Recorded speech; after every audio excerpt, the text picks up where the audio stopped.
Did you find any help in the doctors with autoimmune at all? Nothing whatsoever. I've had a situation where my thyroid goiters, and it goes according to when I am supposed to have my monthly Right.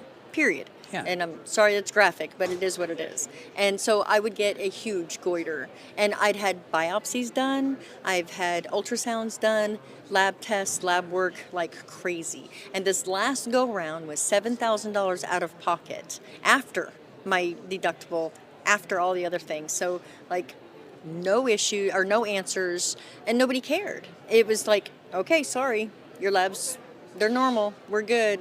Too bad, so sad, see you in 6 months. And I'm like, this is stupid. Nobody can help you. Nobody cares to help you. I am sitting here at the Okie Expo 2025 with my new friend, Kris Boggs from the Boondocks. And I read a little bit of her story before we ever got here, and I said, you know what?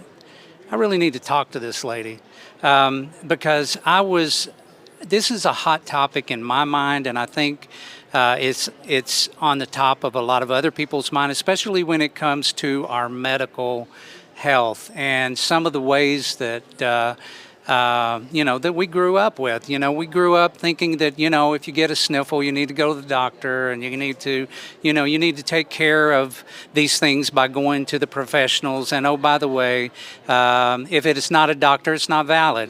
Well, I think these days more and more people are onto the fact that, we've lost some things over time. But more and more people, as I said, are waking up to those changes. And just before we get started, I want to read something. One of the things that actually kind of piqued my interest with Kris, and it was something that was on the Okie Homestead page, and it was kind of a little bio of Kris here, and this is what got my interest. It says, everyone that has ever delved into the natural health has a why, and this is the important part. My why is because I couldn't find a doctor that actually cared enough to find the root cause of my issues. Now, that's going to be our topic, and that's what we're going to be talking about here. And just a little bit about her. So in 2008, she decided to take courses. All the rage at the time was the essential oils.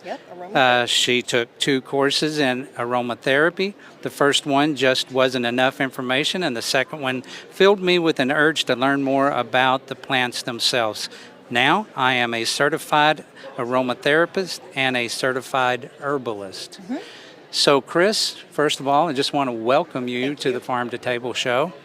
And I want to open this up by talking about that particular journey that you took getting into this. Kind of take me from where you were before, and then what you had experienced. Okay.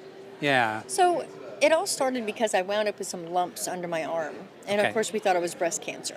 So went to the doctor, and a plethora of doctors and tests and biopsies and thousands and thousands and thousands of dollars with zero answers.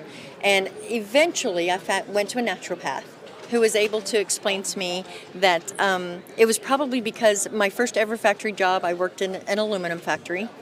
And the aluminum, my body was not capable of handling the influx between the breathing it in, cutting the metal, and having it on my hands on a consistent basis. So my body was rejecting it. And that's normal for a lot of people. And what I didn't know at the time was that I actually had an autoimmune issue. And we still don't have a diagnosis, which doesn't negate anything or how you feel. It might help you in treatment, having a diagnosis, knowing what you need to do to help yourself. But that's why I started delving into everything, because nobody could tell me what was wrong with me until I searched out. And no insurance is going to pay for a naturopathic doctor. So at this point, we don't even have health insurance anymore. I haven't been to the doctor in years. And not that it's not for everybody.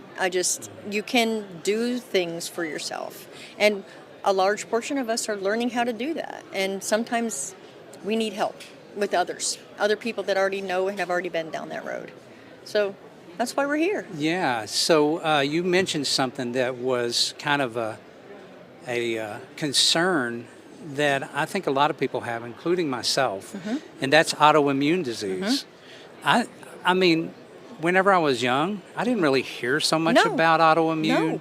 but a lot of people are waking up to that also, I And think. there's a lot. And autoimmune, I thought, well, what can they do about an autoimmune disease? That's it. And nobody cares. They just don't care. And And that's if they do, No, if go they do ahead. care, they don't have the skills to tell you what's the root cause, what caused this, or are we going to find out what the root cause is? It's not an issue. It's not a topic of conversation. I mean, Well, that's an awful lot of money to pay for no Yeah. answers. Yeah. Really. Yeah. And I that's with think a lot of people insurance. feel the same way. Yeah. Like I said, that's one of the reasons that I chose that topic here, because I'm also not insured, and I know a lot of people think you're crazy. We've been taught all our life, get your insurance, pay your co-pay, and get your pay your deductibles, and the deductibles seems to be just Yeah, going up and it up and up is. and up, And the other, this is probably a very controversial subject, but to me, It's okay. health insurance is a scam. It's 100% not healthy for you to have to worry about that bill. I really and truly feel like there could be a better solution. I don't know what that solution is. I just Right. don't feel like insurance is the best way to do it. There's Right. lots of groups that gather together to help pay people's medical bills, but I think the education, food knowledge, learning how to help take care of yourselves, and staying away from highly processed foods and vaccinations. Did I say that out loud? Did you say that? I did say that. Sorry. Beep. No. Yeah. So, we don't have insurance because it's extremely expensive. It We're is. self-insured. Yeah. And so I would go into a doctor, for example, and I would say, listen, I'm coming here. I need to get a baseline on what Yes. my blood work is. And baselines are important to know. Right. Right. So I had taken it to myself as being responsible to understand what those numbers Yep. meant. So what I thought is, well, I'm going to go in, get a baseline for my blood work, Yep. and then I am going to read that and see, what I need, and if I need to reach out to a doctor, then I'll reach out to a doctor past reading those things. So, but we're a pay as you go. And so Yep. we want the cash price up front. Right. So I go into the doctor, and what I find out is I said, well, how much is my doctor's visit? Exactly. This is what I'm going to need. Yep. What am I going to have to pay when I leave the office? And the look on their face is like, I don't know. I have don't- no idea. And so, And but I understand it. But they have to be more transparent. that's true. Yep. And I think they have a temptation. I mean, they're taking an attempt to be more transparent. I Yes, have seen they are. some of that. But even with that being said, it's still up to the people who are doing the codes in order to determine what you're going to have to pay Yep. based on what you're being seen for. So I after I walk out of the doctor's office, they said, well, I think it's about $75. That's what they said. When I got home, I thought, okay, we paid the cash. We went home, and we got a bill because we didn't pay enough that day. And I'm like, well, how do we do this? So fortunately for us, the doctor is a personal friend of ours. And so we talked to them about our concerns and everything. They said, well, here's what you need to do on that. Go to the hospital and get your blood work done because you can pay cash there, okay, and you'll save money. Okay, that's good information. So I go there with the prescription for blood work, Referral. right, or the referral. And I asked them, same thing. It's that look on their face, and they're like, Becky? Because it's a huge conglomerate.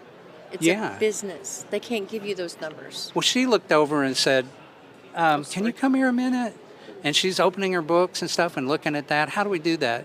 And so she was confused, and I figured she was the more experienced one. And so she said, I'll be right back, sir. She went to the business office, asked the business office about that. And I don't mean to drag this out. No, it's But she went to the business office. She came back and she said, don't worry, we'll give you the cash rate when we bill you. Don't worry about paying cash here and now. And I'm like, How does that work? I thought cash rate is when you get the cash. You go to the store, you buy your product, you pay your cash. That's it. That should be the way it is. Right. Too. And so I got a bill. And it didn't look like cash rate to me. Okay. So I said, okay, whatever. I got to find a different way. So just like you, it was something that was happening with us that caused me to go looking for an alternative, right? Yeah. And so now tell me, from the time that you just got frustrated with the medical system. Which time? Which time? Well, when you just had Literally. enough and you decided to take action. The beginning of it was literally 2008 when we didn't have any kind of, I had decent insurance, but it wasn't enough. They wouldn't pay for the naturopath. They wouldn't pay for anything. And literally I thought it was, when we found out it was the aluminum deal, the naturopath told me that we probably have aluminum in my deodorant. And there was a whole bunch of other stuff. So, truth to be told, the aluminum that's in your deodorant is not absorbed through your skin. So that's really not a problem.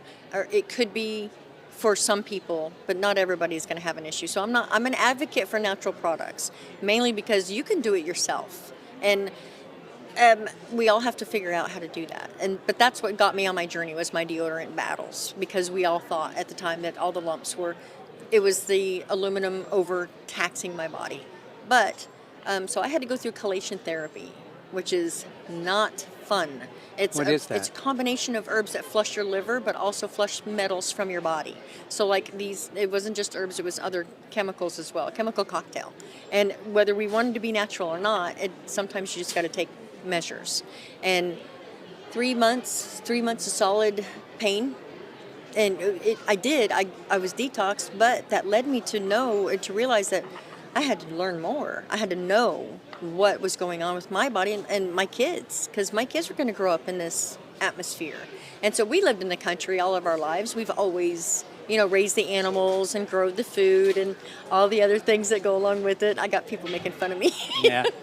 But, are they making faces at you? Yeah, making faces. Okay. But I didn't know that there was so much more involved. So I actually have the benefit. My grandfather was an herbalist, and I lived with him for a couple of years, way back when I was a kid, but I didn't correlate any of that until around 2009, 2010. And then my brain started kind of kicking in and going, oh, this is why he never went to the doctor, and he lived to be 80-something years old, and he died in his sleep. Healthy as a horse, and drank like a 6-pack a day. Oh my gosh. Yeah. Things they tell us never to do, right? Yeah, we never know if that actually helped him, whatever. But the herbs, God gave us the ability to use our brains to learn to use every herb and every plant for our use and make use of it, learn what all it can do. And we have the benefit of modern scientific knowledge. We already know through all kinds of testing, we know what the herbs will do for us. Sometimes we don't know, and we don't know how they're going to react with every single person. So everybody's different, which is why they can't patent the herbs and make them into pharmaceuticals.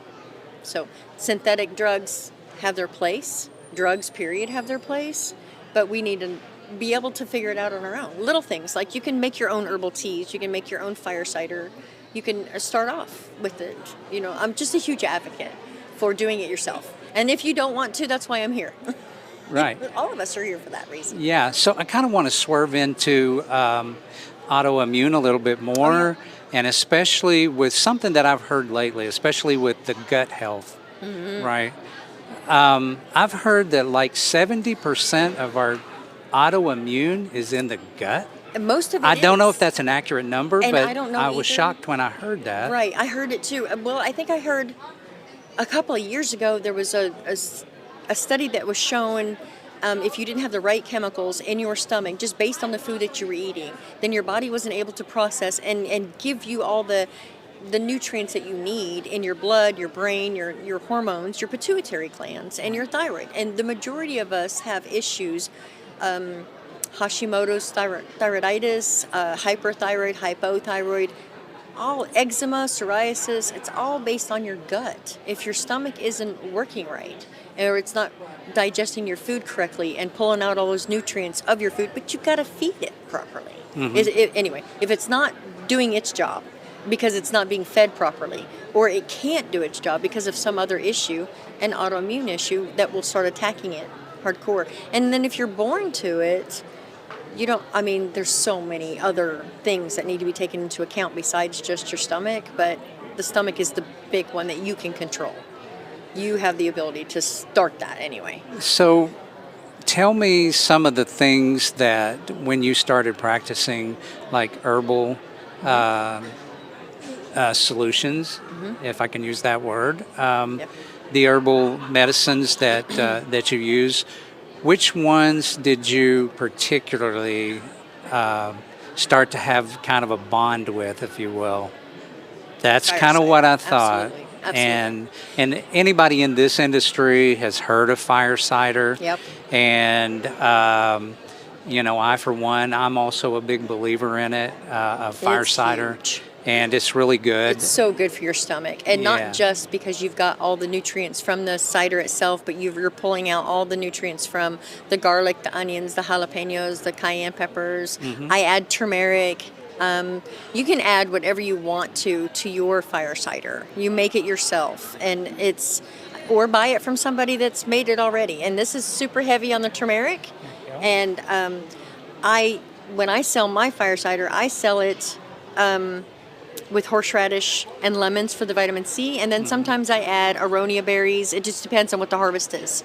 Like if I have enough of everything, then like this year, this is the last of my fire cider. I won't have any more available until the end of our first frost. Because our first frost is when my horseradish is ready and my onions are done. We're ready, so we start cutting up everything and start producing. So you're batch processing Yep, it. batch processing And it how based on what long we does it have a shelf life, or It's is it vinegar. It really and truly does not have a Right. shelf life. I mean, it can last you for years and years. I've never had a vinegar go bad. I've had some people say that theirs have gone bad because of superheat. Like they've had it in an area that was close to their stove or their heater or a cupboard that got cold and froze. I don't know. I've never had that. Well, I've Never never had that had issue. mine go bad because it doesn't sit there long enough for it to go Exactly, yeah, there's that. If you mix it with honey, local honey especially, you got yourself a salty sweet salad dressing or barbecue sauce. Totally. I've used it for that, by the Absolutely, way. I have. And then add some vinegar, some raspberries or blueberries. You got yourself a beautiful little vinaigrette with some olive oil, all kinds of things you can use for. And then for medicinal purposes, literally, I don't add honey to mine as I sell it because then that changes it into an oxymel, and I don't know what the bacterial count would be on something like that. So I'd rather err on the side of safety. And so we've just got the nutrients extracted from the vegetables into the cider or the garlic especially. This one's heavy on the garlic because we had a great harvest last year. So Okay, yes. so somebody who's dealing with herbs, they know about each one of those ingredients Generally, and yeah. what they are targeting or what they're best at. Can you kind of talk to us a little bit about what Every single fire ingredient- cider?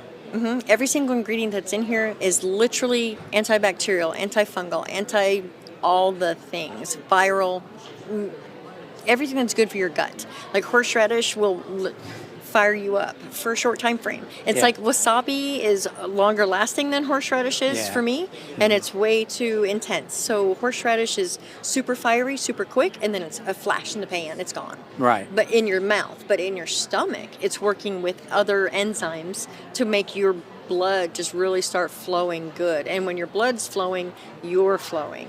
And you got to have there's a traditional Chinese medicine word for that, like your qi, or I don't know. I'm not Chinese. I've heard of that, but I'm not Asian. going there. I don't know. I don't have any idea, and I don't want to disrespect anybody that Right, knows. yeah. But your blood starts moving, you start going, and like everything is antifungal, antibacterial. In particular, onions. We all know that onions and honey are super great for whenever you start getting cold. I actually don't know why, or the reasons behind it. Right. We just know that it does. Let me rephrase that.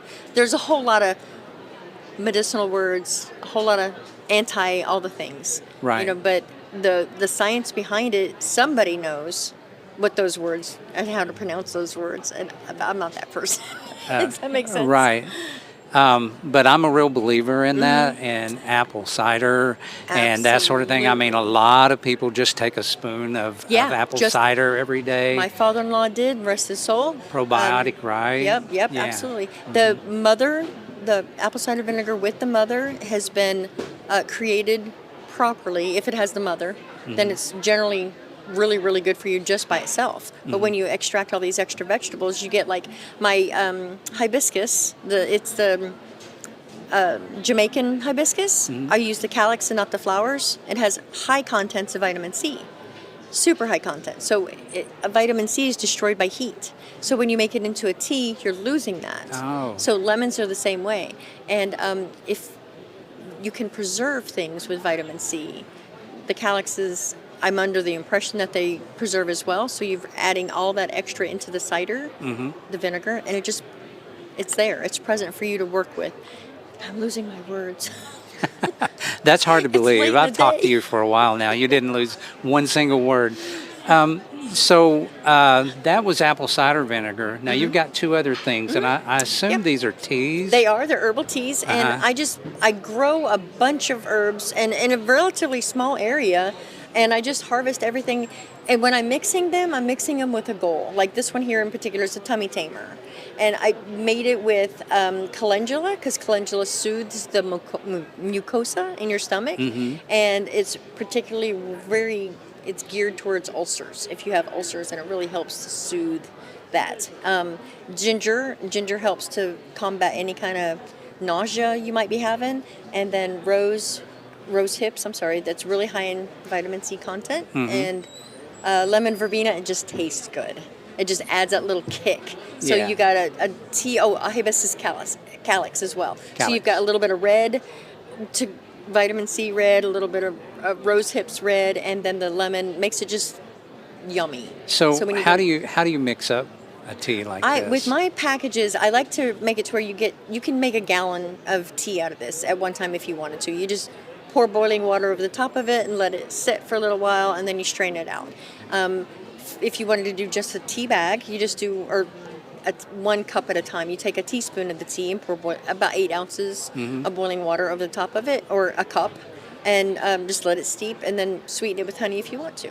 And then, like, if you're gearing, like this one here is meant to help stave off colds and viruses. I'm looking at this one, and the label on it, which you probably can't see from here, is Immunity Tea. So it sounds like we're going toward the immune system again. So see how many things that are in the herbal realm that is specifically designed to help our immune systems. So tell me about this one. Why do you like this? And was it geared towards something? It is absolutely geared towards helping you to fight off a cold and flu. Okay. I actually created this tea during the coronavirus to help keep us from getting sick. And my husband likes herbal teas, whether he wants to admit it or not. So he actually would take it, and because it also tasted good. So for me, it not only needs to be functional, it needs to taste good in the tea form. Tincture, which is my favorite form of medicine, I don't care how it tastes. We care about function. Just function. Just function. And in this situation, though, we want taste. And so you got a little bit of both. Okay, so also, I'm going to take this in a little bit different direction now. I seen something that was made of copper. Oh, that no, you deal didn't with. see that. I did. Can you tell me about it? Because I thought, stills? what is this? I didn't Yeah. know what a copper still. So I am a super fanatic fan I love essential oils. They are amazing, and they're such a great tool for our first aid kits, our toolboxes. But not only are they expensive, they're extremely potent. And there is a plethora of people in the world that would prefer to just tell you to slather it all over your skin and everything's going to be great and fine. And that rash that you get from that solvent being put on your skin, it's just a detox. It's not. It's absolutely, they should be respected. Everything, just because it's natural doesn't mean it's safe. So arsenic's natural, and it can kill you. So we want to, so another phrase I like to use all the time, Clorox is also something that bleach is natural, or it's naturally derived. But you wouldn't use it straight. You need to dilute it, right? So when you're putting a little bit of Clorox into your wash, a little dab will do you. Same thing with essential oils. You want to dilute them. So I realized that that was an area that I just didn't really want to delve too much in, other than to use sparingly. And so when I got a still to begin with to play around, I knew I wasn't going to be able to get essential oils out of this little tiny still that I bought. But what I did get was floral waters that were extremely aromatic, and there's been testing done, so people know what's inside. There's a company called Circle H Institute that actually has hydrosol profiles, and you can see the chemical constituents that are broke down by how much they contain inside of each of them. And a lot of them have the same medicinal capabilities that the essential oils have. Not as strong, because it's just the water, but it's the hydrosol itself is the water-soluble components of the plants.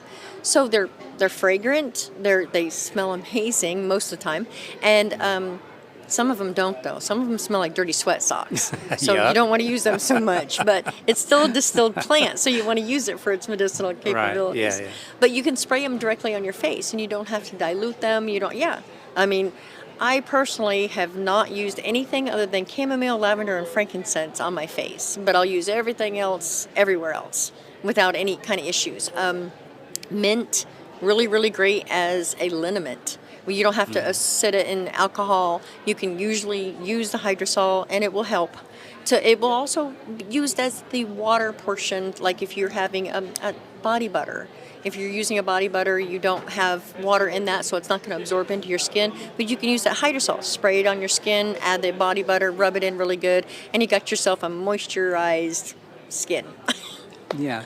That reminds me of my grandmother, actually, when she used to do things, using things that, it's common. But, whenever I was growing up, I got to a point to where I'm thinking, oh, well, that's not scientific. Right. It's not real. Right. But, we're so educated today in the way things are. And we've educated ourselves back into all of being it. dumb. Yeah, exactly. It really is. Yeah. So I'm going to pull this to an end. Okay. But where can people find you? First of all, you are speaking at the Okie Homestead Expo. Tomorrow morning at 9 a.m. I'll be Tomorrow over morning, at the 9 a.m. Event Center West. Okay. Yeah. And what is the topic that you're going to be talking The about? topic is herbal medicines, and the little slideshow says tinctures, but it's how to make them. How to and make why tinctures. you would want to. Okay, Yeah, and why you would want to. We're not going to delve into it too much as to how you... It's a 101 class, something like that. Yeah, basic. I'm just talking to everybody and letting them know this is how you can make it. These are some of the terminologies that's used, because a lot of people will use big words. Right. And I'm not a big word fan. You need to know what they mean. You need to be able to, as far as if you're going to make it and sell it, you need to know, or if you're just going to make it for your family, so that you have an ability to go back and forth in conversations with people. But at the same time, you need to know the how to do it and why it's there, or why we're using these words. Well, first of all, thank you for not being the big word person. You have to dumb it down for guys like me. No. I really feel like my husband used to tease me all the time because he said I would use 13-letter words.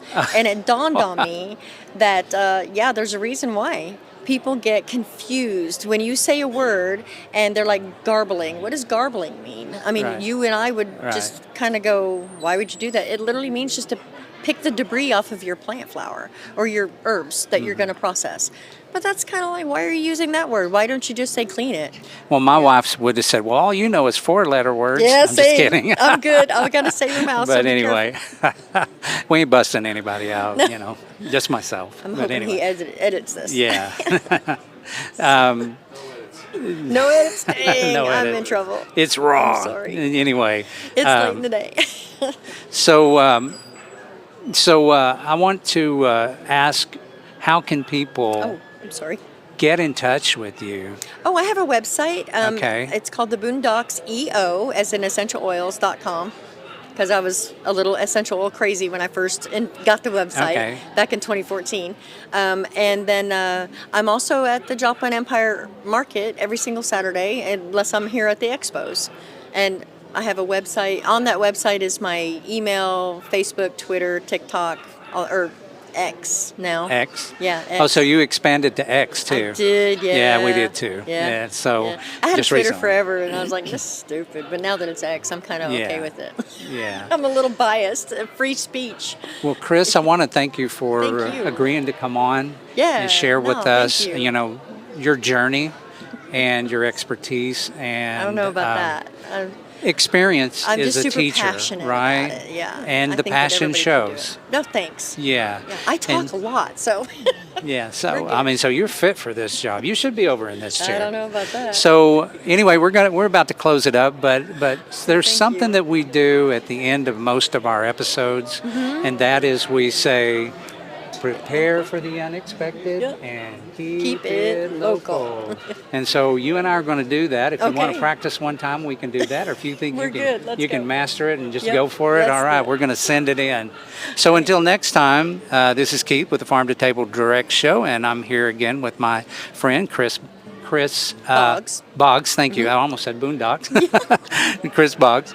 And we'll see you on the next episode of the Farm to Table Direct Show. And until next time, prepare for the unexpected and keep it local. Are we done?